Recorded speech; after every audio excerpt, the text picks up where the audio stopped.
ആണുങ്ങളുടെ മുകളിൽ നടക്കുന്ന ലൈംഗിക പീഡനത്തിനെ പറ്റിയിട്ട് ഒരു അക്സെപ്റ്റൻസ് ഇല്ലായ്മ, അതും കൂടി ഒരു കാരണമാണ് ഇങ്ങനത്തെ വയലൻസ് എന്ന് ഞാൻ പറയും. ഇത് പറയാനുള്ളൊരു വേദിയില്ല.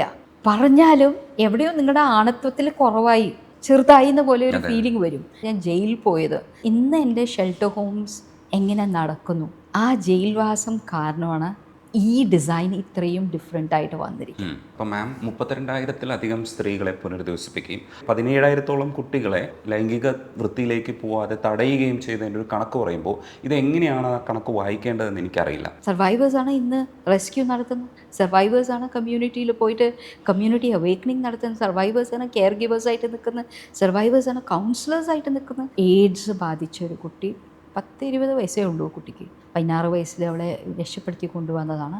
അവളുടെ ഒരേ ആഗ്രഹമുള്ളൂ, അവളുടെ വീട്ടിൽ പോയി അവിടെയാണ് മരിക്കണം. ആ അപ്പൻ അമ്മനെ കാല് പിടിച്ചാലും അവർ കുട്ടീനെ തിരിച്ചെടുക്കാൻ റെഡിയല്ല. ഇതെങ്ങനെ ആ കുട്ടിയുടെ അടുത്ത് പറയാം? മരിക്കുന്നവർ അവളുടെ ലാസ്റ്റ് വിഷാണ്. പ്രോഫിറ്റ് മേക്കിംഗ് കമ്പനിയിൽ ഇത് ഫാസ്റ്റസ്റ്റ് ഗ്രോയിങ് ക്രിമിനൽ കമ്പനിയാണ് അക്കോർഡിംഗ് ടു UN സ്റ്റാറ്റിസ്റ്റിക്സ്.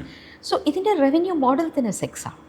അപ്പോൾ ഈ സെക്സ് നിങ്ങൾ കറക്റ്റായിട്ട് പറയുന്ന രീതിയിൽ തന്നില്ലെങ്കിൽ ഇതുകൊണ്ടുള്ള എല്ലാം ഈ റവന്യൂ എങ്ങനെയെങ്കിലും എടുക്കാൻ വേണ്ടിയിട്ട് ഉള്ള എല്ലാ പീഡനങ്ങളും ഇന്നും അന്നും എപ്പോഴും ഉണ്ട്.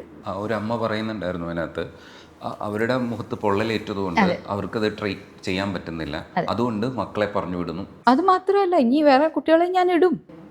പക്ഷേ ഈ 3 കുട്ടികൾക്കും അമ്മൻ്റെ ആ പൊള്ളലും അതിന്നും ഓർമ്മയുണ്ട്. എനിക്ക് നല്ല ഡൗട്ടുണ്ട് ഈ കുട്ടികളെ അമ്മൻ്റെ അഗെയിൻസ്റ്റ് മൊഴി കൊടുക്കുകയോ ഇല്ലയോ എന്ന്.